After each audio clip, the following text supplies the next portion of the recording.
सतनाम श्री वाहिगुरु साहिब जीओ। जेता समुंद सागर नीर भरिया, तेते अवगुण हमारे। दया करो किछ मेरो पावहो, डुबदे पत्थर तारे। जिया डागना बराबर तपै, भीतर वगै घाती। प्रणवत नानक हुक्म पछाणै, सुख होवै दिन राती। मैं मूर्ख की केतक बात है, कोट पराधी तरिया रे। गुरु नानक जिन सुनिया पेखिया, से फिर गरभास ना परिया रे। गुरु नानक जिन सुनिया पेखिया, से फिर गरभास ना परिया रे।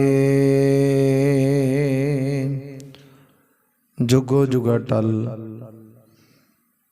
चवर छत्र तखत दे मालक, दसां पातशाहियां जी दी जोत। हाजर नाज श्री गुरु ग्रंथ साहिब महाराज दे पावन पवित्र सतगुरां दे सन्मुख हजूरी अंदर जुड़ बैठी गुरु प्यारी। गुरु सवारी गुरु की साजी साज के निवाजी, गुरु का खास रूप खालसा साध संगत जीओ। आओ कुछ समय लई सतगुरु जी दे पावन पवित्र चरण कमलों दे नाल मन विरदियां कागर करके जुड़ करके बहन दी कृपालता करिए। समय और सवासां नूं सफला करिए,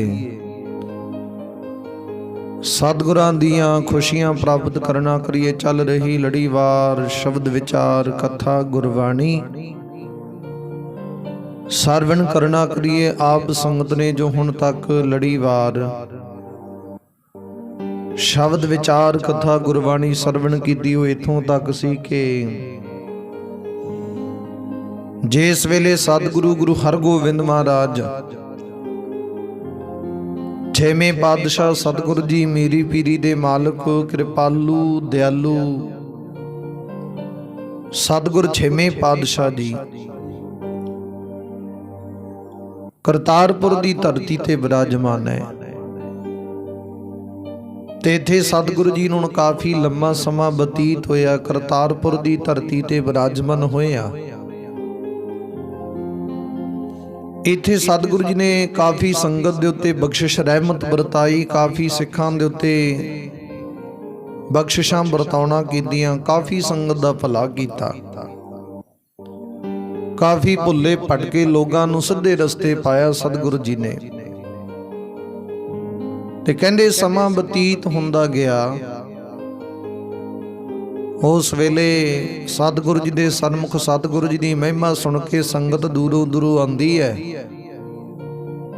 सतगुरु जी दे सन्मुख आपो अपनियां भावना संपन्न करके संगत जाती है। कोई सतगुरु जी तो दुध मंगदा, कोई पुत मंगदा, कोई संसार दे पिया सुख मंगदा। सतगुरु जी सबना दियां झोलियां भरी जांदे ने, किसी प्रकार कोई विचार नहीं जे करदे। क्योंकि जो भी सतगुरु दे सन्मुख आउंदा चल के गुरु दर घर विखे नीवा होके आउंदा। ते सतगुरु जी इस संबंध विच हरेक दियां झोलियां भरी जा रहे ने। किरपा रहमत वरतदी इदां करके। उस वेले करतारपुर दी धरती ते इदां रौनकां लगियां ते कहंदे सतगुरु दे सन्मुख सौदागर ने आके गुरु सतगुरु जी दे सन्मुख बहुत वधिया कीमती भेटां लैके आउणा कीतियां, जिहदे विच एक सुंदर घोड़ा बहुत कीमती एक चिट्टे रंग दा बाज ਤੇ ਸਤਿਗੁਰੂ ਜੀ ਵਾਸਤੇ ਬਹੁਤ ਕੀਮਤੀ ਇੱਕ ਪੁਸ਼ਾਕ ਲੈ ਕੇ ਆਂਦੀ। ਬਾਕੀ ਸ਼ਸਤਰ ਵਸਤਰ ਲੈ ਕੇ ਆਣਾ ਕੀਤਾ ਉਹਨੇ ਗੁਰੂ ਜੀ ਵਾਸਤੇ। ਬੇਅੰਤ ਕੀਮਤੀ ਤੋਂ ਕੀਮਤੀ ਭੇਟਾਂ ਲੈ ਕੇ ਆਉਣਾ ਕੀਤੀਆਂ ਉਸ ਸੌਦਾਗਰ ਨੇ, ਗੁਰੂ ਦੇ ਸਿੱਖ ਨੇ, ਪਿਆਰੇ ਨੇ। ਤੇ ਜਦੋਂ ਸਤਿਗੁਰੂ ਜੀ ਦੇ ਸਨਮੁਖ ਆਇਆ, ਉਹਨੇ ਭੇਟਾਂ ਅਰਪਣ ਕੀਤੀਆਂ। ਸਤਿਗੁਰੂ ਜੀ ਨੇ ਪੁੱਛਿਆ, ਭਾਈ ਸਿੱਖਾ ਤੂੰ ਕੰਮ ਕਾਜ ਕੀ ਕਰਨਾ ਏ? ਕਿਉਂਕਿ ਜਿਹੜੀਆਂ ਭੇਟਾਂ ਤੂੰ ਅਰਪਣ ਕੀਤੀਆਂ ਤੇ ਕੋਈ ਵੱਡਾ ਮਹਾਰਾਜਾ, ਰਾਜਾ ਕੋਈ ਵੱਡੇ ਅਹੁਦੇ ਵਾਲਾ ਇਹ ਭੇਟਾਂ ਅਰਪਣ ਕਰ ਸਕਦਾ, ਕਿਉਂਕਿ ਬੜੀ ਕੀਮਤੀਆਂ ਭੇਟਾਂ ਨੇ। ਉਸ ਵੇਲੇ ਸਤਿਗੁਰੂ ਦੇ ਸਿੱਖ ਨੇ, ਸੌਦਾਗਰ ਨੇ ਦੱਸਿਆ, ਕਹਿਣ ਲੱਗਾ, ਸਤਿਗੁਰੂ ਜੀ ਮੈਂ ਸੌਦਾਗਰ ਹੈ, ਬਹੁਤੀਆਂ ਸਸਤੀ ਹੋਲਸੇਲ ਤੇ ਚੀਜ਼ਾਂ ਲੈ ਕੇ ਮਹਿੰਗੇ ਭਾਅ ਦੇ ਵਿੱਚ ਵੇਚਦਾ, ਸੌਦਾ ਕਰਨਾ, ਉਹਨਾਂ ਦੇ ਵਿੱਚੋਂ ਨਫਾ ਪ੍ਰਾਪਤ ਕਰਦਾ ਵਧੇਰੇ ਕਰਕੇ, ਤੇ ਨਾਲ ਦੀ ਨਾਲ ਆਪ ਜੀ ਦੇ ਲੰਗਰਾਂ ਵਾਸਤੇ ਦਸਵੰਧ ਕੱਢਦਾ ਰਹਿਣਾ। ਉਹਨੇ ਇਦਾਂ ਕਰਕੇ ਸਤਿਗੁਰੂ ਦੇ ਸਨਮੁਖ ਬੇਨਤੀ ਕੀਤੀ, ਸਤਿਗੁਰੂ ਜੀ ਮੇਰੇ ਕੋਲੇ ਗੁਰੂ ਘਰ ਦਾ ਦਸਵੰਧ ਹੈ ਨਾ ਜਿਹੜਾ, ਉਹ ਕਾਫੀ ਇਕੱਤਰ ਹੋ ਗਿਆ, ਇਕੱਠਾ ਹੋ ਗਿਆ, ਜਮਾ ਹੋ ਗਿਆ। ਤੇ ਜਿਉਂ-ਜਿਉਂ ਦਸਵੰਧ ਇਕੱਤਰ ਹੁੰਦਾ ਗਿਆ, ਤਿਉਂ-ਤਿਉਂ ਮਾਇਆ ਦੇ ਵਿੱਚ ਵੀ ਵਾਧਾ ਹੁੰਦਾ ਗਿਆ, ਉਹਦੀ ਗਿਣਤੀ ਵੱਧਦੀ ਗਈ। ਤੇ ਇੱਕ ਦਿਨ ਵਿਚਾਰ ਕੀਤੀ ਕਿ ਸਤਿਗੁਰੂ ਜੀ ਵਾਸਤੇ ਕੀ ਲੈ ਕੇ ਜਾਵਾਂ ਇਸ ਮਾਇਆ ਦਾ। ਤੇ ਕਹਿੰਦਾ, ਮੈਂ ਵਿਚਾਰ ਕੀਤੀ ਕਿ ਸਤਿਗੁਰੂ ਜੀ ਵਾਸਤੇ ਜੋ ਸ਼ਾਸਤਰ ਵਸਤਰ ਗੁਰੂ ਸਤਿਗੁਰੂ ਜੀ ਪਿਆਰ ਕਰਦੇ, ਉਹਨਾਂ ਨੂੰ ਉਹ ਚੀਜ਼ਾਂ ਲੈ ਕੇ ਜਾਣਾ। ਕਹਿੰਦਾ ਐਵੇਂ ਵਧੀਆ ਚਿੱਟੇ ਰੰਗ ਦਾ ਵਾਜ ਖਰੀਦਿਆ, ਸੁੰਦਰ ਘੋੜਾ, ਚੰਚਲ ਘੋੜਾ ਖਰੀਦਿਆ, ਵਧੀਆ ਪੋਸ਼ਾਕ ਖਰੀਦੀ ਆਪ ਜੀ ਦੇ ਵਾਸਤੇ, ਕਿਰਪਾਨ, ਢਾਲ, ਸ਼ਸਤਰ ਵਸਤਰ ਜੋ ਵੀ ਆਪ ਜੀ ਨੂੰ ਪਿਆਰੇ ਲੱਗਦੇ ਨੇ, ਚੰਗੇ ਲੱਗਦੇ ਨੇ, ਉਹ ਖਰੀਦਣਾ ਕੀਤੇ। ਸਤਿਗੁਰੂ ਜੀ ਬੜੇ ਖੁਸ਼ ਹੋਏ ਉੱਤੇ। ਗੁਰੂ ਸਤਿਗੁਰੂ ਜੀ ਨੇ ਬਖਸ਼ਿਸ਼ਾਂ ਰਹਿਮਤਾਂ ਵਰਤਾਈਆਂ ਉਸ ਸਿੱਖ ਦੇ ਉੱਤੇ। ਇਧਰੋਂ ਸਤਿਗੁਰੂ ਜੀ ਭੇਟਾਂ ਪ੍ਰਾਪਤ ਕਰਕੇ ਬੜੇ ਖੁਸ਼ ਨੇ, ਤੇ ਗੁਰੂ ਸਤਿਗੁਰੂ ਦਾ ਸਿੱਖ ਸੌਦਾਗਰ ਉਹ ਸਤਿਗੁਰੂ ਜੀ ਨੂੰ ਭੇਟਾਂ ਅਰਪਣ ਕਰਕੇ ਬੜਾ ਖੁਸ਼ ਹੈ, ਆਨੰਦ ਬਣਿਆ। ਸਤਿਗੁਰੂ ਜੀ ਦੀ ਬਖਸ਼ਿਸ਼ ਰਹਿਮਤ ਬਣੀ ਹੈ। ਉਸ ਵੇਲੇ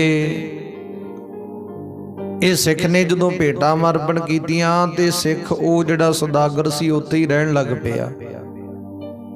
ਬੜਾ ਖੁਸ਼ ਹੈ, ਮਨ ਦੇ ਮਨ ਚਾਉ ਹੈ, ਹਿਰਦੇ ਵਿੱਚ ਸੇਵਾ ਕਰਕੇ ਭਾਵਨਾ ਸਹਿਤ ਬੜਾ ਖੁਸ਼ ਹੈ।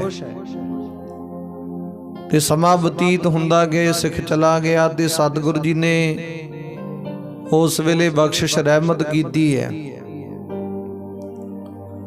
ਸਿੱਖਾਂ ਦੇ ਉੱਤੇ ਬਖਸ਼ਿਸ਼ਾਂ ਵਰਤਾਈਆਂ ਸਤਿਗੁਰੂ ਜੀ ਨੇ।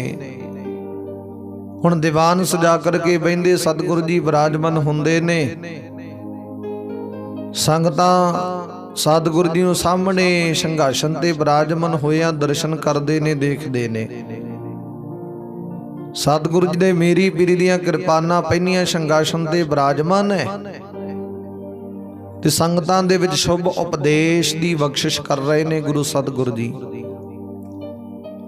ਗੁਰੂ ਦੇ ਸਿੱਖ, ਗੁਰੂ ਦੇ ਪਿਆਰੇ, ਗੁਰੂ ਦੇ ਅਨੰਨ ਭਾਵਨਾ ਸਹਿਤ ਜਿਹੜੇ ਪਿਆਰੇ ਨੇ ਸਿੱਖ ਨੇ, ਉਹ ਸਤਿਗੁਰੂ ਦੇ ਸਨਮੁਖ ਆ ਕੇ ਬੜੇ ਆਨੰਦ ਨੂੰ, ਬੜੇ ਸੁੱਖ ਨੂੰ ਅਨੁਭਵ ਕਰਦੇ, ਮਹਿਸੂਸ ਕਰਦੇ, ਪ੍ਰਾਪਤ ਕਰਦੇ ਨੇ। ਤੇ ਹੁਣ ਸਤਿਗੁਰੂ ਜੀ ਦੇ ਸਨਮੁਖ ਇਦਾਂ ਦੀ ਪ੍ਰਾਪਤੀ, ਇਦਾਂ ਦੇ ਸੁੱਖ ਨੇ, ਇਦਾਂ ਦੇ ਆਨੰਦ ਨੇ, ਜਦੋਂ ਪ੍ਰਾਪਤ ਹੁੰਦੇ ਨੇ ਤੇ ਹਿਰਦੇ ਵਿੱਚ ਵੱਖਰਾ ਹੀ ਚਾਉ, ਵੱਖਰੀ ਪ੍ਰਾਪਤੀ ਹੋ ਜਾਂਦੀ ਹੈ। ਤੇ ਸਮਾਂ ਬਤੀਤ ਹੁੰਦਾ ਗਿਆ। ਕਹਿੰਦੇ ਹੁਣ ਜਿਹੜੇ ਸੌਦਾਗਰ ਨੇ ਉਹ ਵਸਤਰ ਸ਼ਸਤਰ, ਘੋੜਾ ਚਿੱਟਾ ਬਾਜ ਲੈ ਕੇ ਆਉਂਦਾ, ਉਹਨੇ ਸਤਿਗੁਰੂ ਜੀ ਨੇ ਹੁਣ ਸਮਾਂ ਪਾ ਕੇ ਚਿੱਟੇ ਰੰਗ ਦਾ ਬਾਜ ਤੇ ਆਪਣੇ ਵੱਡੇ ਪੁੱਤਰ ਬਾਬਾ ਗੁਰਦਿੱਤਾ ਜੀ ਨੂੰ ਦੇ ਦਿੱਤਾ। ਤੇ ਬਾਕੀ ਜਿਹੜਾ ਇੱਕ ਘੋੜਾ ਸੀ ਤੇ ਮਹਿੰਗੀ ਪੋਸ਼ਾਕ ਸੀ, ਕਿਰਪਾਨ ਸੀ, ਢਾਲ ਸੀ, ਕਹਿੰਦੇ ਉਹ ਪੈਂਦੇ ਖਾਂ ਪਠਾਨ ਨੂੰ ਦੇ ਦਿੱਤੀ। ਸਤਿਗੁਰੂ ਜੀ ਨੇ ਹੁਕਮ ਕੀਤਾ, ਕਹਿੰਦੇ ਪੈਂਦੇ ਖਾਂ ਜੀ ਤੁਸੀਂ ਬਹੁਤ ਬਲਵਾਨ ਹੋ, ਚੰਗੇ ਯੋਧੇ ਹੋ। ਤੁਸੀਂ ਆ ਜਿਹੜਾ ਇੱਕ ਤੇ ਘੋੜਾ, ਇੱਕ ਕਿਰਪਾਨ, ਇੱਕ ਢਾਲ, ਇੱਕ ਪੁਸ਼ਾਕ, ਇਹ ਤੁਸੀਂ ਰੱਖੋ। ਅਸੀਂ ਤੁਹਾਡੇ ਯੋਧੇ ਹੋਣ ਦੇ ਨਾਤੇ ਤੁਹਾਡਾ ਮਾਣ ਕਰਦੇ, ਸਤਿਕਾਰ ਕਰਦੇ ਆ। ਇਹ ਸਭ ਕੁਝ ਤੁਸੀਂ ਰੱਖੋ। ਅਸੀਂ ਬਾਜ ਕੇਵਲ ਕਹਿੰਦੇ ਬਾਬਾ ਗੁਰਦਿੱਤਾ ਜੀ ਨੂੰ ਦਿੱਤਾ। ਤੇ ਪੈਂਦੇ ਖਾਂ ਪਠਾਨ ਬੜਾ ਖੁਸ਼ ਹੋਇਆ। ਸਤਿਗੁਰ ਨੇ ਹੁਕਮ ਕੀਤਾ, ਕਹਿੰਦੇ ਪੈਂਦੇ ਖਾਂ ਜੀ, ਜਿਸ ਵੇਲੇ ਸਾਡੇ ਕੋਲ ਆਉਣਾ ਤੇ ਬਾਬਾ ਗੁਰਦਿੱਤਾ ਜੀ ਦੇ ਨਾਲ ਤੁਸੀਂ ਸ਼ਿਕਾਰ ਖੇਡਣ ਜਾਇਆ ਕਰੋ। ਉਹ ਆਵਾਜ਼ ਇਹ ਲੈ ਕੇ ਸ਼ਿਕਾਰ ਖੇਡਣ ਜਾਇਆ ਕਰਨਗੇ ਤੇ ਤੁਸੀਂ ਵੀ ਨਾਲ ਜਾਇਆ ਕਰੋ। ਯਾਦ ਰੱਖਿਓ, ਜਦੋਂ ਤੁਸੀਂ ਸਾਡੇ ਕੋਲ ਆਉਣਾ, ਬਾਬਾ ਗੁਰਦਿੱਤਾ ਜੀ ਨਾਲ ਸ਼ਿਕਾਰ ਖੇਡਣ ਜਾਣਾ, ਤੇ ਇਹ ਜਿਹੜੀਆਂ ਵਸਤਾਂ ਤੁਹਾਨੂੰ ਦਿੱਤੀਆਂ ਨਾਲ ਲੈ ਕੇ ਆਉਣੀਆਂ, ਪਹਿਨ ਕੇ ਆਉਣੀਆਂ, ਇਸਤੇਮਾਲ ਕਰਨਾ ਇਹਨਾਂ ਦਾ। ਘੋੜੇ ਤੇ ਸਵਾਰੀ ਕਰਕੇ ਆਉਣੀ, ਪੁਸ਼ਾਕ ਪਹਿਨ ਕੇ ਆਉਣੀ, ਕਿਰਪਾਨ ਪ੍ਰਾਪਤ ਕਰਕੇ ਆਉਣੀ, ਢਾਲ ਨਾਲ ਲੈ ਕੇ ਆਉਣੀ, ਕਹਿੰਦੇ ਜ਼ਰੂਰੀ ਹੈ। ਉਸ ਵੇਲੇ ਪੈਂਦੇ ਖਾਂ ਪਠਾਨ ਬੜਾ ਖੁਸ਼ ਹੋਇਆ ਤੇ ਸਤਿਗੁਰੂ ਜੀ ਦੇ ਨਜ਼ਦੀਕ ਇੱਥੇ ਰਹਿਣ ਲੱਗਿਆ। ਹੁਣ ਕਰਤਾਰਪੁਰ ਦੀ ਧਰਤੀ ਤੋਂ ਥੋੜੀ ਦੂਰ ਤੇ ਕਹਿੰਦੇ ਪੈਂਦੇ ਖਾਂ ਪਠਾਨ ਦਾ ਨਗਰ ਸੀ, ਪਿੰਡ ਸੀ, ਜਿੱਥੇ ਇਹ ਆਪਣੇ ਬੱਚਿਆਂ ਦੇ ਵਿੱਚ ਵਿਚਰਦਾ, ਗ੍ਰਸਤੀ ਮਾਰਗ ਦੇ ਅੰਦਰ ਵਿਚਰਦਾ ਏ। ਇਹਦਾ ਨਗਰ ਥੋੜੀ ਜੀ ਦੂਰੀ ਤੇ ਸੀ ਕਰਤਾਰਪੁਰ ਦੀ ਧਰਤੀ ਤੋਂ। ਤੇ ਹੁਣ ਇਹਨੂੰ ਵੀ ਕੁਝ ਕੁ ਦਿਨ ਹੋ ਗਏ ਸਤਿਗੁਰੂ ਦੇ ਕੋਲ ਰਹਿੰਦੇ ਆ, ਆਪਣੇ ਨਗਰ ਤੋਂ ਦੂਰ ਰਹਿੰਦੇ ਆ। ਇੱਕ ਦਿਨ ਵਿਚਾਰ ਆਈ ਕਿ ਸਤਿਗੁਰੂ ਜੀ ਨੇ ਮੈਨੂੰ ਮਹਿੰਗੀਆਂ ਵਸਤੂਆਂ ਦਿੱਤੀਆਂ, ਮੈਂ ਜਾ ਕੇ ਘਰੇ ਦਿਖਾ ਕੇ ਤੇ ਆਵਾਂ। ਦੱਸਾਂ ਤੇ ਸਹੀ ਆਪਣੀ ਪਤਨੀ ਨੂੰ, ਆਪਣੇ ਜਵਾਈ ਅਸਮਾਨ ਖਾਨ ਨੂੰ ਦੱਸਾਂ ਤੇ ਸਹੀ। ਇਹਦੀ ਲੜਕੀ ਵਿਆਹ ਦਿੱਤੀ ਗਈ, ਇਹਦਾ ਜਵਾਈ ਅਸਮਾਨ ਖਾਨ। ਪਹਿਲਾਂ ਜਿਹੜੀਆਂ ਵਸਤੂਆਂ ਆਉਂਦੀਆਂ ਸੀ ਅਸਮਾਨ ਖਾਨ ਨੂੰ ਇਹ ਦੇ ਦਿੰਦਾ ਸੀ, ਜੋ ਵੀ ਸਤਿਗੁਰੂ ਜੀ ਨੂੰ ਦਿੰਦੇ ਸਨ, ਪ੍ਰਦਾਨ ਕਰਦੇ ਸਨ। ਉਹ ਸਾਰੀਆਂ ਵਸਤੂਆਂ ਆਪ ਇਸਤੇਮਾਲ ਕਰਕੇ ਵਰਤ ਕੇ ਆਪਣੇ ਜਵਾਈ ਅਸਮਾਨ ਖਾਨ ਨੂੰ ਦੇ ਦਿੰਦਾ ਸੀ। ਇਹ ਅਸਮਾਨ ਖਾਨ ਨੂੰ ਕਹਿੰਦੇ ਆਪਣੇ ਪੁੱਤਰ ਦੀ ਤਰ੍ਹਾਂ ਮੰਨਦਾ ਸੀ, ਬੜਾ ਪਿਆਰ ਕਰਦਾ ਸੀ ਆਪਣੇ ਜਵਾਈ ਨੂੰ। ਤੇ ਇਹਦੀ ਸੱਸ ਅਸਮਾਨ ਖਾਨ ਦੀ ਭਾਵ ਪੈਂਦੇ ਖਾਂ ਪਠਾਨ ਦੀ ਪਤਨੀ, ਉਹ ਵੀ ਕਹਿੰਦੇ ਇਸ ਅਸਮਾਨ ਖਾਨ ਨੂੰ ਬੜਾ ਪਿਆਰ ਕਰਦੀ ਹੈ, ਆਪਣਾ ਪੁੱਤਰ ਸਮਝਦੀ ਹੈ। ਤੇ ਗੁਰੂ ਪਿਆਰਿਓ, ਕਹਿੰਦੇ ਹੁਣ ਸਤਿਗੁਰੂ ਜੀ ਨੇ ਪੈਂਦੇ ਖਾਂ ਪਠਾਨ ਨੂੰ ਵਸਤਰ ਸ਼ਾਸਤਰ ਦਿੱਤੇ, ਘੋੜਾ ਦਿੱਤਾ, ਪੁਸ਼ਾਕ ਦਿੱਤੀ ਹੈ। ਉਸ ਵੇਲੇ ਮਨ ਦੇ ਵਿੱਚ ਪੈਂਦੇ ਖਾਂ ਪਠਾਨ ਦੇ ਹੰਕਾਰ ਜਾਗ ਪਿਆ, ਹੰਕਾਰ ਹੋ ਗਿਆ। ਕਹਿਣ ਲੱਗਾ, ਮੈਂ ਬਹੁਤ ਵੱਡਾ ਯੋਧਾ, ਮਹਾਬਲੀ, ਸੂਰਮਾ, ਸਤਿਗੁਰੂ ਜੀ ਮੇਰਾ ਸਤਿਕਾਰ ਕਰਦੇ, ਮੇਰੀ ਰਿਸਪੈਕਟ ਕਰਦੇ ਨੇ। ਸਤਿਗੁਰੂ ਜੀ ਨੇ ਤਾਂ ਮੈਨੂੰ ਇਹ ਘੋੜਾ ਦਿੱਤਾ, ਸ਼ਾਸਤਰ ਵਸਤਰ ਦਿੱਤੇ ਨੇ, ਨਹੀਂ ਤੇ ਹੋਰ ਕਿਸੇ ਨੂੰ ਨਹੀਂ ਦਿੱਤੇ।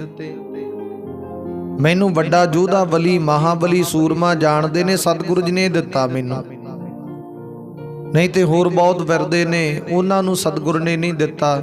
ਮੇਰੀ ਤਾਕਤ ਨੂੰ ਦੇਖਦਿਆਂ, ਮੇਰੇ ਬਲ ਨੂੰ ਦੇਖਦਿਆਂ ਗੁਰੂ ਸਤਿਗੁਰੂ ਨੇ ਇਹ ਸਭ ਕੁਝ ਮੈਨੂੰ ਪ੍ਰਦਾਨ ਕੀਤਾ।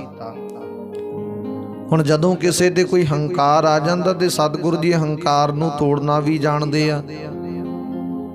ਇਹ ਗੱਲ ਪੂਰਨ ਤੌਰ ਤੇ ਪੱਕੀ ਹੈ ਕਿ ਸਤਿਗੁਰੂ ਦੇ ਸਨਮੁਖ ਕਹਿੰਦੇ ਹੰਕਾਰ ਹੈ ਨਾ ਜਿਹੜਾ, ਪਾਉਂਦਾ ਨਹੀਂ, ਚੰਗਾ ਨਹੀਂ ਲੱਗਦਾ। ਜਿੱਥੇ ਹੰਕਾਰ ਹੈ ਉੱਥੇ ਸਤਿਗੁਰੂ ਦੀ ਕਿਰਪਾ ਨਹੀਂ, ਤੇ ਜਿੱਥੇ ਸਤਿਗੁਰੂ ਦੀ ਕਿਰਪਾ ਉੱਥੇ ਹੰਕਾਰ ਨਹੀਂ। ਇਹ ਵਿਚਾਰਯੋਗ ਗੱਲ ਹੈ। ਹੁਣ ਕਹਿੰਦੇ ਜਦੋਂ ਤੇ ਪੈਂਦੇ ਖਾਂ ਪਠਾਨ ਨਿਮਰਤਾ ਸਹਿਤ ਸਤਿਗੁਰੂ ਦੇ ਸਨਮੁਖ ਝੁਕਿਆ ਰਹਿੰਦਾ, ਉਹਦੇ ਤੇ ਬਖਸ਼ਿਸ਼ ਰਹਿਮਤ ਹੁੰਦੀ।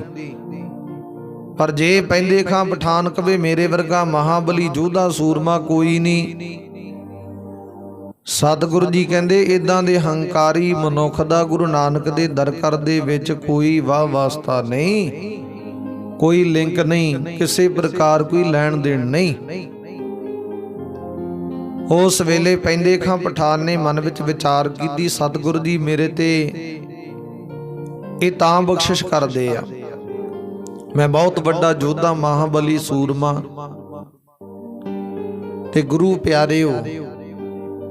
रोजाना कहंदे बाबा गुरदित्ता जी दे नाल शिकार खेडण जाया करे, पैंदे खां पठान घोड़े ते उसे उत्ते सवार होया करे, ਜਿਹੜੀ सतगुरु ने पोशाक ਦਿੱਤੀ ਉਹਨੂੰ ਪਹਿਨ ਕੇ, ਸ਼ਸਤਰ ਵਸਤਰ ਪਹਿਨ ਕੇ, ਕਿਰਪਾਨ ਲੈ ਕੇ, ਢਾਲ ਲੈ ਕੇ ਨਾਲ ਬਾਬਾ ਗੁਰਦਿੱਤਾ ਜੀ ਦੇ ਸ਼ਿਕਾਰ ਖੇਡਣ ਜਾਇਆ ਕਰੇ। ਬੜਾ ਖੁਸ਼ ਹੈ, ਪਰ ਮਨ ਹੀ ਮਨ ਵਿੱਚ ਹੰਕਾਰ ਹੈ। ਇੱਕ ਦਿਨ ਕਹਿੰਦੇ ਪੈਂਦੇ ਖਾਂ ਪਠਾਨ ਆਪਣੇ ਘਰ ਦੇ ਵੱਲ ਜਾ ਰਿਹਾ ਸੀ। ਉਹ ਘੋੜੇ ਨੂੰ ਉਹ ਸ਼ਸਤਰ ਵਸਤਰਾਂ ਨੂੰ ਮਹਿੰਗੀ ਤੋਂ ਮਹਿੰਗੀ ਦਿੱਤੀਆਂ ਹੋਈਆਂ ਭੇਟਾਂ ਨੂੰ ਦਿਖਾਉਣ ਵਾਸਤੇ ਕਿ ਮੇਰੇ ਤੇ ਸਤਿਗੁਰੂ ਜੀ ਨੇ ਕਿਰਪਾ ਕੀਤੀ, ਆ ਵਧੀਆ ਚੰਚਲ ਘੋੜਾ ਦਿੱਤਾ ਗੁਰੂ ਸਤਿਗੁਰੂ ਜੀ ਨੇ। ਘੋੜਾ ਵੀ ਇਹੋ ਜਿਹਾ ਜਿਹੜਾ ਕਿ ਬੜਾ ਫੁਰਤੀਲਾ ਏ, ਬੜਾ ਜੋਸ਼ ਵਾਲਾ ਏ। ਇਹ ਕਹਿ ਲੋ ਕਹਿੰਦੇ ਜਦੋਂ ਘੋੜਾ ਦੌੜਦਾ ਏ, ਚੱਲਦਾ ਏ, ਹਵਾ ਦੇ ਬੁੱਲੇ ਵਾਂਗੂ ਤੁਰਦਾ ਏ, ਫਟਾਫਟ ਚੰਚਲ ਹੈ, ਇੰਨਾ ਫੁਰਤੀਲਾ। ਕਹਿੰਦੇ ਕਾਫੀ ਲੰਮੇ ਪੈਂਡੇ ਨੂੰ ਤਦ ਛਣ ਦੇ ਵਿੱਚ ਤੈਅ ਕਰ ਦਿੰਦਾ ਥੋੜੇ ਸਮੇਂ 'ਚ ਹੀ, ਇੰਨਾ ਫੁਰਤੀਲਾ। ਉਸ ਵੇਲੇ ਜੇਕਰ ਕੋਈ ਸ਼ਿਕਾਰ ਦੇ ਪਿੱਛੇ ਘੋੜਾ ਦੌੜਾਉਣਾ ਹੋਵੇ ਤੇ ਉਹ ਘੋੜਾ ਸ਼ਿਕਾਰ ਨੂੰ ਭੱਜਣ ਨਹੀਂ ਦਿੰਦਾ, ਯਕਦਮ ਉਹਦੇ ਸੰਗ ਰਲ ਕੇ ਸ਼ਿਕਾਰੀ ਨੂੰ ਸ਼ਿਕਾਰ ਤੇ ਭਾਵੂ ਕਰ ਦਿੰਦਾ, ਭਾਰੂ ਕਰ ਦਿੰਦਾ। ਤੇ ਕਹਿੰਦੇ ਸਮਾਂ ਬਤੀਤ ਹੁੰਦਾ ਗਿਆ। ਹੁਣ ਉਸ ਘੋੜੇ ਦੀ ਚਾਲ, ਉਸ ਘੋੜੇ ਦੀ ਫੁਰਤੀ, ਉਸ ਘੋੜੇ ਦੀ ਮਸਤੀ ਦੇਖ ਕੇ ਸਤਿਗੁਰੂ ਗੁਰੂ ਹਰਗੋਬਿੰਦ ਮਹਾਰਾਜ ਛੇਵੇਂ ਪਾਤਸ਼ਾਹ ਜੀ ਨੇ ਉਹ ਘੋੜੇ ਦਾ ਨਾਮ ਬਾਉਰੋਲਾ, ਕਹਿੰਦੇ ਹਵਾ ਦਾ ਜਿਹੜਾ ਬਰੋਲਾ, ਉਹ ਨਾਮ ਰੱਖ ਦਿੱਤਾ। ਬਾਉ ਬਰੋਲਾ ਨਾਮ ਰੱਖ ਦਿੱਤਾ ਉਹ ਘੋੜੇ ਦਾ। ਕਹਿੰਦੇ ਬਹੁਤ ਫੁਰਤੀਲਾ, ਬਾਉ ਬਰੋਲੇ ਦੇ ਤਰ੍ਹਾਂ ਇਹ ਘੋੜਾ ਚੰਚਲ ਹੈ, ਫੁਰਤੀਲਾ ਏ, ਥੋੜੇ ਸਮੇਂ ਤੋਂ ਕਿਤੇ ਪਹੁੰਚ ਜਾਂਦਾ। ਉਸ ਘੋੜੇ ਦੀ ਵਡਿਆਈ ਕੀਤੀ ਤੇ ਪੈਂਦੇ ਖਾਂ ਪਠਾਨ ਦੀ ਉਵੇਂ ਹੰਕਾਰ ਦੀ ਵਿਚਾਰ ਵੱਧਦੀ ਜਾਂਦੀ। ਕਹਿੰਦੇ ਬਹੁਤ ਵਧੀਆ ਘੋੜਾ ਗੁਰੂ ਸਤਿਗੁਰੂ ਨੇ ਮੈਨੂੰ ਦੇ ਦਿੱਤਾ। ਲੋਕ ਗੱਲਾਂ ਕਰਦੇ ਘੋੜੇ ਦੀਆਂ ਤੇ ਤੁਰਿਆ ਜਾਂਦਾ। ਕਹਿੰਦੇ ਇੱਕ ਦਿਨ ਘਰ ਨੂੰ ਗਿਆ, ਤੁਰਿਆ ਜਾਂਦਾ, ਰਸਤੇ ਵਿੱਚ ਇਹ ਸੋਚਦਾ ਜਾਂਦਾ, ਸਤਿਗੁਰੂ ਜੀ ਨੇ ਮੇਰੇ ਤੇ ਵਿਸ਼ੇਸ਼ ਤੌਰ ਤੇ ਕਿਰਪਾ ਰਹਿਮਤ ਕੀਤੀ ਆ, ਗੁਰੂ ਸਤਿਗੁਰੂ ਨੇ ਇਹ ਬਖਸ਼ਿਸ਼ ਕੀਤੀ ਹੈ। ਸਤਿਗੁਰੂ ਜੀ ਨੇ ਮੈਨੂੰ ਵਿਸ਼ੇਸ਼ ਤੌਰ ਤੇ ਆਪਣਾ ਸਿੱਖ ਸ਼ਰਧਾਲੂ ਪ੍ਰੇਮੀ ਜਾਣਦਿਆਂ ਹੋਇਆਂ, ਤਾਕਤਵਰ ਯੋਧਾ ਮਹਾਬਲੀ ਸੂਰਾ ਜਾਣਦਿਆਂ ਹੋਇਆਂ ਇਹ ਕਿਰਪਾ ਕੀਤੀ। ਨਹੀਂ ਤੇ ਹੋਰ ਲੋਕ ਬਹੁਤ ਫਿਰਦੇ ਸਨ, ਉਹਨਾਂ ਦੇ ਉੱਤੇ ਸਤਿਗੁਰੂ ਨੇ ਕਿਰਪਾ ਨਹੀਂ ਕਰ ਦਿੱਤੀ। ਮੇਰੇ ਤੇ ਕੀਤੀ ਕਿਉਂ? ਕਿਉਂਕਿ ਮੈਂ ਬਹੁਤ ਵੱਡਾ ਯੋਧਾ ਏ, ਬਹੁਤ ਵੱਡਾ ਸੂਰਵੀਰ ਆ। ਜੰਗ ਯੁੱਧ ਦੇ ਵਿੱਚ ਕਾਫੀ ਲੋਕਾਂ ਨੂੰ ਮੈਂ ਇਕੱਲਾ ਹੀ ਕਹਿੰਦੇ ਮੌਤ ਦੇ ਘਾਟ ਉਤਾਰ ਦੇਣਾ, ਏਡਾ ਯੋਧਾ ਮੈਂ, ਬਹੁਤ ਵੱਡਾ ਬਲਵਾਨ ਹੈ। ਕਹਿੰਦੇ ਇਦਾਂ ਕਰਕੇ ਹੰਕਾਰੀ ਹੋ ਗਿਆ ਤੇ ਹੰਕਾਰ ਸਿੱਧ ਉਤਰਿਆ ਜਾਂਦਾ। ਰਸਤੇ ਵਿੱਚ ਇਹਦਾ ਜਵਾਈ ਮਿਲ ਗਿਆ, ਅਸਮਾਨ ਖਾਂ। ਹੁਣ ਹੰਕਾਰ ਜਦੋਂ ਕਿਸੇ ਦਾ ਹੁੰਦਾ ਨਾ ਤੇ ਸਤਿਗੁਰੂ ਜੀ ਉਹਨੂੰ ਤੋੜਨਾ ਵੀ ਜਾਣਦੇ ਆ।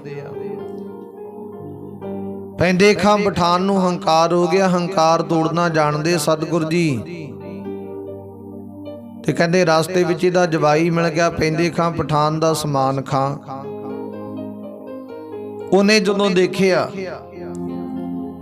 ਕਿ ਮੇਰੇ ਸਹੁਰੇ ਦੇ ਉੱਤੇ ਸਤਿਗੁਰੂ ਜੀ ਨੇ ਕਿਰਪਾ ਕੀਤੀ, ਪੈਂਦੇ ਖਾਂ ਪਠਾਨ ਦੇ ਉੱਤੇ ਗੁਰੂ ਸਤਿਗੁਰੂ ਨੇ ਕਿਰਪਾ ਕੀਤੀ, ਸੁੰਦਰ ਚੰਚਲ ਘੋੜਾ ਦਿੱਤਾ ਗੁਰੂ ਸਤਿਗੁਰੂ ਜੀ ਨੇ ਪੈਂਦੇ ਖਾਂ ਪਠਾਨ ਨੂੰ, ਤੇ ਵਧੀਆ ਸੁੰਦਰ ਪੋਸ਼ਾਕ ਦਿੱਤੀ, ਕਿਰਪਾਨ ਵੀ ਬਹੁਤ ਵਧੀਆ ਮਹਿੰਗੀ ਦਿੱਤੀ ਹੈ, ਢਾਲ ਵੀ ਬਹੁਤ ਸੋਹਣੀ ਹੈ। ਤੇ ਸਤਿਗੁਰੂ ਨੇ ਇਹਨਾਂ ਤੇ ਕਿਰਪਾ ਕੀਤੀ ਮੇਰੇ ਸਹੁਰੇ ਦੇ ਉੱਤੇ। ਤੇ ਕਿਉਂ ਨਾ ਹੋਵੇ, ਜਿਹੜੀਆਂ ਪਹਿਲਾਂ ਵਸਤੂਆਂ ਗੁਰੂ ਸਤਿਗੁਰੂ ਨੇ ਦਿੱਤੀਆਂ ਨੇ ਉਹ ਵੀ ਇਹ ਮੈਨੂੰ ਦਿੰਦੇ ਰਹੇ ਆ, ਜੇਕਰ ਹੁਣ ਮੈਨੂੰ ਇਹ ਵਸਤੂਆਂ ਦੇ ਦੇਣ ਤੇ ਕਿੰਨੀ ਚੰਗੀ ਗੱਲ ਹੋਵੇ। ਵਧੀਆ ਚੰਚਲ ਘੋੜਾ ਏ, ਸੁੰਦਰ ਘੋੜਾ ਏ, ਵਧੀਆ ਫੁਰਤੀਲਾ ਘੋੜਾ ਏ। ਜੇਕਰ ਸਤਿਗੁਰੂ ਜੀ ਦੀ ਕਿਰਪਾ ਨਾਲੇ ਦੇ ਦੇਣ ਤੇ ਬਹੁਤ ਵਧੀਆ ਗੱਲ ਹੋ ਵੀ ਮੈਂ ਇਸ ਘੋੜੇ ਤੇ ਸਵਾਰੀ ਕਰਕੇ ਆਪਣੇ ਵੱਡੇ ਭਾਗ ਸਮਝਾਂਗਾ। ਏਦਾਂ ਵਿਚਾਰ ਕਰ ਲੱਗਿਆ ਅਸਮਾਨ ਖਾਂ। ਉਹਨੇ ਬੇਨਤੀ ਕੀਤੀ ਬੜੇ ਚਾਉ ਦੇ ਨਾਲ ਆਪਣੇ ਸਹੁਰਾ ਸਾਹਿਬ ਅਸਮਾਨ ਖਾਂ ਪੈਂਦੇ ਖਾਂ ਪਠਾਨ ਦੇ ਸਨਮੁਖ ਆ ਕੇ ਘੋੜੇ ਦੇ ਮੂਹਰੇ ਖਲੋ ਕੇ ਕਹਿਣ ਲੱਗਾ, ਪਿਤਾ ਜੀ ਆ ਜਿਹੜਾ ਘੋੜਾ ਏ ਮੈਨੂੰ ਦਿੱਤਾ ਜਾਵੇ, ਸੁੰਦਰ ਪੋਸ਼ਾਕ ਮੈਨੂੰ ਦਿੱਤੀ ਜਾਵੇ, ਆ ਜਿਹੜਾ ਕਿਰਪਾਨ ਢਾਲ ਏ ਮੈਨੂੰ ਦਿੱਤੀ ਜਾਵੇ, ਕਿਉਂਕਿ ਪਹਿਲਾਂ ਵੀ ਜੋ ਵਸਤੂਆਂ ਹੁੰਦੀਆਂ ਨੇ ਤੁਸੀਂ ਮੈਨੂੰ ਦੇ ਦਿੰਦੇ ਹੋ ਤੇ ਇਹ ਵੀ ਵਸਤੂਆਂ ਦੇ ਦਿਓ, ਹੁਣ ਕਿਰਪਾ ਕਰ ਦਿਓ। ਪੈਂਦੇ ਖਾਂ ਪਠਾਨ ਦੇ ਮਨ ਦੇ ਵਿੱਚ ਵਿਚਾਰ ਆਈ ਹੈ ਕਿ ਇਹਦੇ ਸੁੰਦਰ ਵਸਤੂਆਂ ਸਤਿਗੁਰ ਨੇ ਮੈਨੂੰ ਦਿੱਤੀਆਂ, ਜੇ ਮੈਂ ਇਹਨੂੰ ਦੇ ਦਿੱਤੀਆਂ ਤੇ ਸਤਿਗੁਰ ਜੀ ਮੇਰੇ ਤੇ ਬੇਅੰਤ ਨਾਰਾਜ਼ਗੀ ਪ੍ਰਗਟ ਕਰਨਗੇ, ਨਾਰਾਜ਼ ਹੋਣਗੇ ਮੇਰੇ ਨਾਲ। ਇਸ ਕਰਕੇ ਮੈਂ ਭੇਟਾਵਾਂ ਦੇ ਨਹੀਂ ਸਕਦਾ ਆਪਣੇ ਜਵਾਈ ਅਸਮਾਨ ਖਾਂ ਨੂੰ। ਪੈਂਦੇ ਖਾਂ ਪਠਾਨ ਨੇ ਅਸਮਾਨ ਖਾਂ ਜਵਾਈ ਆਪਣਾ ਘਰ ਜਵਾਈ ਰੱਖਿਆ ਸੀ ਤੇ ਉਸ ਵੇਲੇ ਤਦ ਸ਼ਰਨ ਦੇ ਵਿੱਚ ਪੈਂਦੇ ਖਾਂ ਪਠਾਨ ਦੇ ਜਵਾਈ ਨੇ ਇਹ ਗੱਲ ਕਹਿ ਦਿੱਤੀ। ਪੈਂਦੇ ਖਾਂ ਪਠਾਨ ਨੂੰ ਕਹਿੰਦੇ, ਜੇਕਰ ਤੁਸੀਂ ਇਹ ਵਸਤੂਆਂ ਦੇ ਦਿਓ ਤੇ ਮੈਂ ਆਪਣੇ ਬਹੁਤ ਵੱਡੇ ਭਾਗ ਸਮਝਾਂਗਾ। ਪੈਂਦੇ ਖਾਂ ਪਠਾਨ ਸੋਚਣ ਲੱਗੇ, ਇਸ ਵਸਤੂਆਂ ਤੇ ਮੈਨੂੰ ਸਤਿਗੁਰ ਨੇ ਦਿੱਤੀਆਂ, ਜੇ ਮੈਂ ਆਪਣੇ ਜਵਾਈ ਨੂੰ ਦੇ ਦਿੱਤੀਆਂ ਤੇ ਸਤਿਗੁਰੂ ਜੀ ਤੇ ਨਾਰਾਜ਼ ਹੋਣਗੇ, ਉਹਨਾਂ ਨੇ ਗੁੱਸਾ ਜ਼ਾਹਰ ਕਰਨਾ ਮੇਰੇ ਸਨਮੁਖ, ਇਸ ਕਰਕੇ ਮੈਂ ਇਹ ਵਸਤੂਆਂ ਦੇ ਨਹੀਂ ਸਕਦਾ। ਤੇ ਗੁਰੂ ਪਿਆਰਿਓ, ਪੈਂਦੇ ਖਾਂ ਪਠਾਨ ਨੇ ਆਪਣੇ ਜਵਾਈ ਨੂੰ ਵਸਤੂਆਂ ਦੇਣ ਤੋਂ ਇਨਕਾਰ ਕਰ ਦਿੱਤਾ, ਮਨਾ ਕਰ ਦਿੱਤਾ। ਕਹਿਣ ਲੱਗਾ ਮੈਂ ਵਸਤੂਆਂ ਦੇ ਨਹੀਂ ਸਕਦਾ। ਤੇ ਜਵਾਈ ਬੜਾ ਆਪਣੇ ਹਿਰਦੇ ਵਿੱਚ ਗੁੱਸਾ ਧਾਰਨ ਕਰਨ ਲੱਗਾ, ਕਹਿਣ ਲੱਗਾ, ਤੁਸੀਂ ਮੈਨੂੰ ਆਪਣਾ ਪੁੱਤਰ ਬਣਾਇਆ, ਘਰ ਜਵਾਈ ਬਣਾਇਆ, ਆਪਣੀ ਧੀ ਦਾ ਸ਼ੌਹਰ ਬਣਾਇਆ, ਤੇ ਜੇ ਮੈਨੂੰ ਪੁੱਤਰ ਬਣਾਇਆ ਤੇ ਜਿਹੜਾ ਤੁਹਾਡੇ ਘਰ ਦੇ ਵਿੱਚ ਜੋ ਕੁਝ ਵੀ ਹੈ ਉਹਦਾ ਹੱਕਦਾਰ ਆ ਮੈਂ, ਜੋ ਵੀ ਹੈ ਪ੍ਰਾਪਰਟੀ ਹੈ, ਧਨ ਦੌਲਤ ਹੈ, ਦੁੱਖ ਸੁੱਖ ਸਭ ਕਾਸੇ ਦੇ ਵਿੱਚ ਮੈਂ ਹੱਕਦਾਰ ਹਾਂ। ਹੁਣ ਤੁਹਾਨੂੰ ਇਹ ਵਸਤੂਆਂ ਮਿਲੀਆਂ ਤੇ ਇਹਦੇ ਵਿੱਚ ਵੀ ਮੇਰਾ ਹੱਕ ਹੈ, ਮੈਨੂੰ ਦਿੱਤੀਆਂ ਜਾਣ। ਉਸ ਵੇਲੇ ਪੈਂਦੇ ਖਾਂ ਪਠਾਨ ਕਹਿੰਦਾ, ਇਹ ਨਹੀਂ ਤੈਨੂੰ ਦੇ ਸਕਦਾ, ਇਹਦੇ ਸਤਿਗੁਰ ਨੇ ਦਿੱਤੀਆਂ ਮੈਨੂੰ, ਵਿਸ਼ੇਸ਼ ਤੌਰ ਤੇ ਦਿੱਤੀਆਂ ਉਹਨਾਂ ਨੇ ਮੇਰੀ ਤਾਕਤ ਨੂੰ ਜਾਣਦਿਆਂ, ਮੇਰੀ ਸੂਰਮ ਗਤੀ ਨੂੰ ਜਾਣਦਿਆਂ। ਤੇ ਬਾਅਦ ਵਿੱਚ ਇਹਨਾਂ ਦੀ ਵਿਚਾਰ ਬਣੀ। ਪੈਂਦੇ ਖਾਂ ਪਠਾਨ ਦਾ ਜਵਾਈ ਕਹਿੰਦਾ, ਜੇਕਰ ਤੁਸੀਂ ਮੈਨੂੰ ਵਸਤੂਆਂ ਨਹੀਂ ਨਾ ਦਿੰਦੇ ਤੇ ਮੈਂ ਤੁਹਾਡੀ ਲੜਕੀ ਨੂੰ ਛੱਡ ਕੇ ਸੰਨਿਆਸੀ ਬਣ ਕੇ ਬਾਹਰ ਸੰਨਿਆਸ ਕਰਨ ਵਾਸਤੇ ਚਲਾ ਜਾਵਾਂਗਾ, ਘਰ-ਬਾਰ ਤਿਆਗ ਦੇਵਾਂਗਾ। ਫਿਰ ਜੋ ਵਸਤੂਆਂ ਤੁਹਾਨੂੰ ਚਾਹੀਦੀਆਂ ਰੱਖ ਲਿਓ, ਜਿਵੇਂ ਵਰਤਣੀਆਂ ਵਰਤ ਲਿਓ, ਮੈਂ ਨਹੀਂ ਕਿਸੇ ਪ੍ਰਕਾਰ ਉਹਦੇ ਵਿੱਚ ਕੋਈ ਵੀ ਦਖਲਅੰਦਾਜ਼ੀ ਦਿੰਦਾ। ਤੁਹਾਡੀ ਧੀ ਫਿਰ ਮੇਰੇ ਜਿਉਂਦੇ ਜੀ ਕਹਿੰਦੇ ਨਾ ਤੇ ਸੁਹਾਗਣ ਹੈ ਨਾ ਫਿਰ ਰੰਡੀ ਹੈ, ਦੋਨੇ ਪਾਸੇ ਰਹਿ ਜਾਣੀ। ਮੈਨੂੰ ਜੇਕਰ ਇਹ ਵਸਤੂਆਂ ਨਹੀਂ ਦਿੰਦੇ ਤੇ ਮੈਂ ਬਾਅਦ ਵਿੱਚ ਕਹਿੰਦੇ ਚਲਾ ਜਾਵਾਂਗਾ, ਇਕਾਂਤ ਜਗ੍ਹਾ ਦੇ ਵਿੱਚ ਬੈਠ ਜਾਵਾਂਗਾ, ਖੁਦਾ ਦਾ ਭਜਨ ਸਿਮਰਨ ਕਰਾਂਗਾ। ਬਾਅਦ ਵਿੱਚ ਤੁਸੀਂ ਰੱਖ ਲਿਓ ਜਿਹੜੀਆਂ ਵਸਤੂਆਂ ਰੱਖਣੀਆਂ, ਮੈਂ ਇਹਨਾਂ ਨੂੰ ਛੱਡ ਦੇਵਾਂਗਾ, ਤਿਆਗ ਦੇਵਾਂਗਾ, ਇੱਥੋਂ ਤੱਕ ਤੁਹਾਡੀ ਲੜਕੀ ਨੂੰ ਵੀ ਛੱਡ ਦਿਆਂਗਾ। ਤੇ ਪੈਂਦੇ ਖਾਂ ਪਠਾਨ ਨੇ ਕੋਈ ਗੱਲ ਵਿਚਾਰੀ ਨਹੀਂ, ਸਮਝੀ ਨਹੀਂ, ਉਹ ਚਲਾ ਗਿਆ ਆਪਣੇ ਘਰ ਵੱਲ ਨੂੰ ਤੁਰਿਆ ਜਾ ਰਿਹਾ। ਤੇ ਅਜੇ ਕਹਿੰਦੇ ਪੈਂਦੇ ਖਾਂ ਪਠਾਨ ਆਪਣੇ ਘਰ ਵਿੱਚ ਆਇਆ ਨਹੀਂ ਸੀ ਤੇ ਆ ਕੇ ਉਹਦੇ ਜਵਾਈ ਨੇ ਆਪਣੀ ਸੱਸ ਨੂੰ ਵੀ ਇਹੀ ਗੱਲ ਕਹੀ, ਜੇਕਰ ਪਿਤਾ ਜੀ ਮੈਨੂੰ ਘੋੜਾ ਨਹੀਂ ਨਾ ਦਿੰਦੇ, ਸ਼ਸਤਰ ਵਸਤਰ ਨਹੀਂ ਨਾ ਦਿੰਦੇ, ਤੇ ਮੈਂ ਤੁਹਾਡੀ ਲੜਕੀ ਨੂੰ ਛੱਡ ਕੇ ਸੰਨਿਆਸੀ ਬਣ ਕੇ ਸਭ ਕੁਝ ਤਿਆਗ ਕੇ ਇੱਥੋਂ ਚਲਾ ਜਾਵਾਂਗਾ।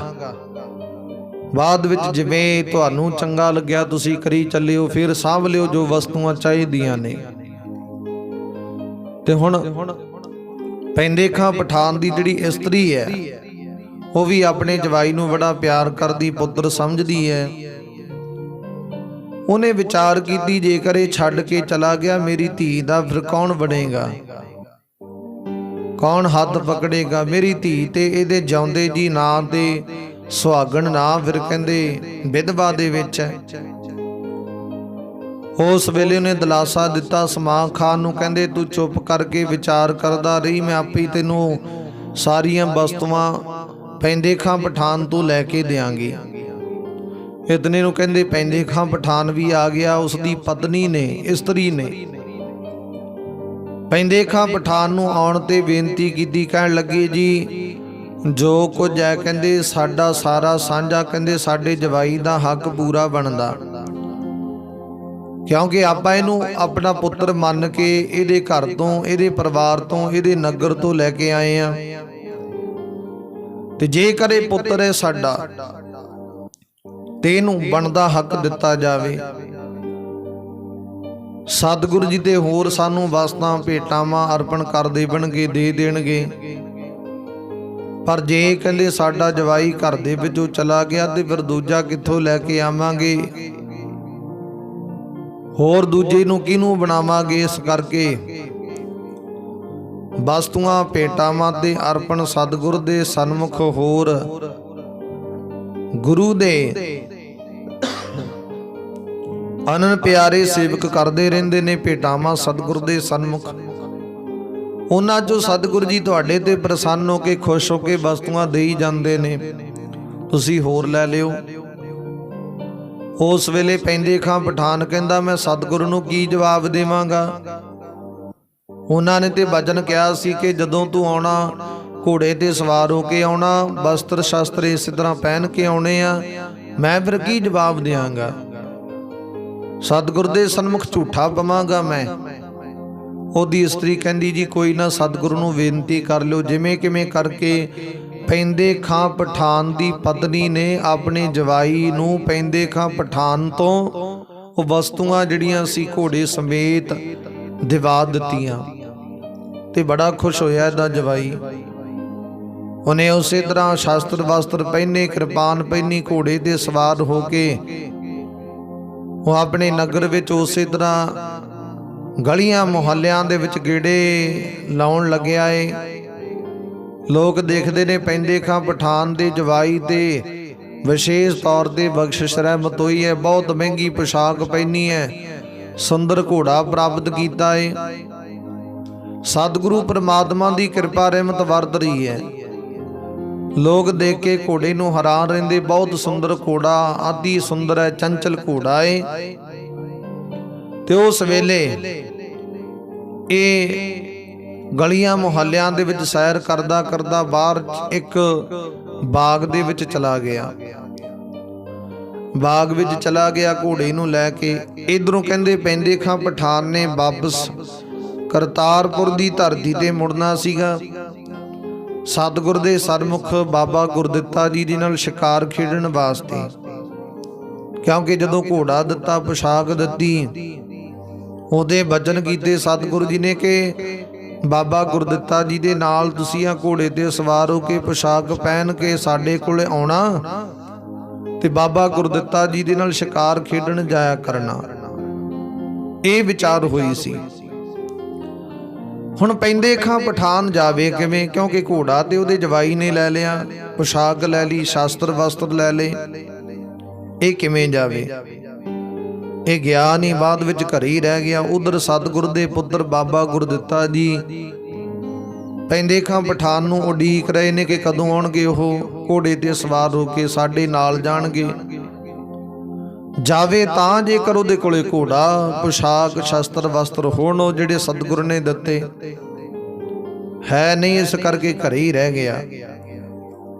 ਉਹ ਉਡੀਕ ਕਰਦੇ ਕਰਦੇ ਬਾਬਾ ਗੁਰਦਿੱਤਾ ਜੀ ਆਪਣੇ ਸਾਥੀਆਂ ਸਮੇਤ ਆਪ ਵੀ ਸ਼ਿਕਾਰ ਖੇਡਣੋਂ ਚਿੱਟੇ ਬਾਜ਼ ਦੇ ਨਾਲ ਚਲੇ ਗਏ।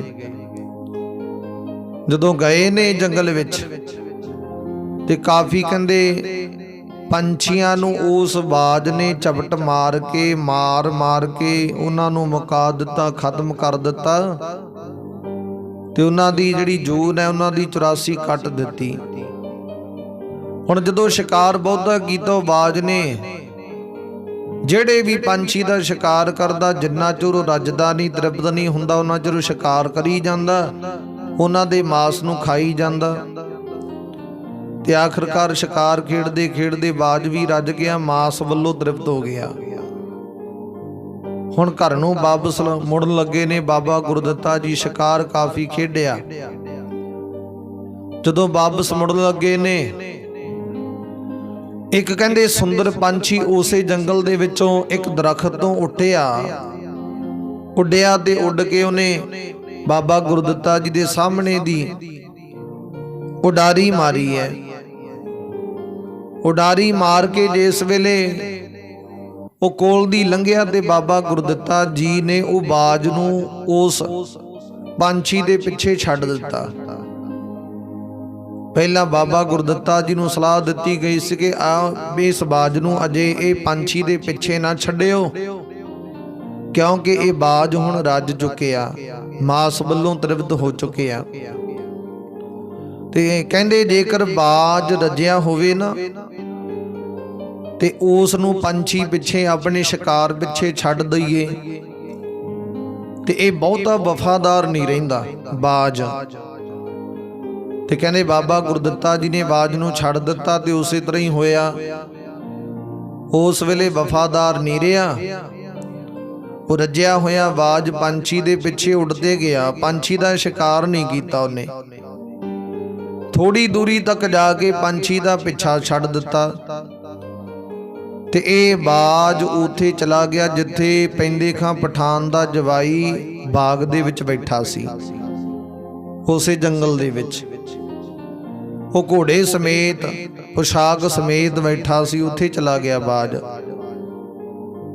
ਤੇ ਅਸਮਾਨ ਖਾਂ ਪੈਂਦੇ ਖਾਂ ਪਠਾਨ ਦੇ ਜਵਾਈ ਨੇ ਜਦੋਂ ਇਹ ਬਾਜ ਨੂੰ ਦੇਖਿਆ, ਬੜਾ ਸੁੰਦਰ ਬਾਜ ਹੈ, ਸੋਹਣਾ ਬਾਜ ਹੈ, ਕੀਮਤੀ ਬਾਜ, ਉਹਨੇ ਪਕੜ ਲਿਆ। ਪਕੜ ਕੇ ਬਾਜ ਨੂੰ ਲੁਕੋ ਲਿਆ। ਤੇ ਗੁਰੂ ਪਿਆਰੇ ਉਸ ਵੇਲੇ ਬਾਬਾ ਗੁਰਦਿੱਤਾ ਜੀ ਦੇ ਨਾਲ ਜੋ ਸੇਵਾਦਾਰ ਗਏ ਸਨ, ਉਹਨਾਂ ਨੇ ਬਾਜ ਦੀ ਢੂੰਡ ਕੀਤੀ, ਕਿੱਧਰ ਗਿਆ ਬਾਜ। ਬਹੁਤ ਮਹਿੰਗਾ ਚਿੱਟੇ ਰੰਗ ਦਾ ਬਾਜ ਸੀਗਾ ਤੇ ਗਿਆ ਕਿੱਧਰ। ਅਸਮਾਨ ਖਾਂ ਪੈਂਦੇ ਖਾਂ ਪਠਾਨ ਦੇ ਜਵਾਈ ਨੇ ਬਾਜ, ਸੁੰਦਰ ਮਹਿੰਗਾ ਬਾਜ ਦੇਖਦੇ ਹੋਏ ਨੇ, ਚਿੱਟੇ ਰੰਗ ਦਾ ਬਾਜ ਦੇਖਦੇ ਹੋਏ ਨੇ ਬਾਜ ਲੁਕੋ ਲਿਆ, ਆਪਣੇ ਕੋਲ ਦਿੱਤਾ ਨਹੀਂ। ਤੇ ਜਦੋਂ ਬਾਜ ਲੁਕੋ ਲਿਆ, ਉਹ ਲੱਭਦੇ ਆਏ, ਇਹਨਾਂ ਨੂੰ ਪੁੱਛਿਆ, ਕਹਿੰਦੇ ਜੀ ਬਾਜ ਕਿੱਧਰ ਗਿਆ? ਇਹਨੇ ਮੁੱਕਰ ਗਿਆ, ਕਹਿੰਦਾ ਜੀ ਬਾਜ ਮੇਰੇ ਕੋਲ ਤੇ ਆਇਆ ਹੀ ਨਹੀਂ, ਮੈਂ ਤਾਂ ਦੇਖਿਆ ਹੀ ਨਹੀਂ। ਹਾਲਾਂਕਿ ਬਾਜ ਨੇ ਲੁਕੋ ਲਿਆ। ਉਸ ਵੇਲੇ ਉਹ ਢੂੰਡ ਕਰਦੇ ਕਰਦੇ ਵਾਪਸ ਚਲੇ ਗਏ। ਤੇ ਜਦੋਂ ਪੈਂਦੇ ਖਾਂ ਪਠਾਨ ਦਾ ਜਵਾਈ ਘਰੇ ਗਿਆ ਨੇ ਦਿਖਾਇਆ ਆਪਣੇ ਸਹੁਰੇ ਨੂੰ, ਪੈਂਦੇ ਖਾਂ ਪਠਾਨ ਨੂੰ, ਕਿ ਮੈਂ ਬਾਜ ਸਤਿਗੁਰ ਦੇ ਪੁੱਤਰ ਦਾ ਇਦਾਂ ਲੁਕੋ ਲਿਆ।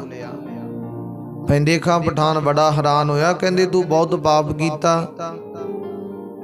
ਜੇ ਸਤਿਗੁਰ ਜੀ ਤੋਂ ਉਦਾਂ ਮੰਗ ਲੈਂਦਾ, ਗੁਰੂ ਸਤਿਗੁਰ ਨੇ ਦੇ ਦੇਣਾ ਸੀ, ਪਰ ਤੂੰ ਇਹ ਚੋਰੀ ਕੀਤੀ ਹੈ, ਚੰਗੀ ਗੱਲ ਨਹੀਂ ਹੈ। ਚੱਲ ਚੱਲ ਕੇ ਬਾਜ ਮੋੜ ਕੇ ਆ। ਉਸ ਵੇਲੇ ਅਸਮਾਨ ਖਾਂ ਕਹਿਣ ਲੱਗਾ, ਜੇਕਰ ਕੋਈ ਵਸਤੂ ਹੱਥ ਵਿੱਚ ਆ ਜਾਵੇ ਤੇ ਉਹਨੂੰ ਵਾਪਸ ਮੋੜਨੀ, ਇਹਦੇ ਮੂਰਖਤਾ।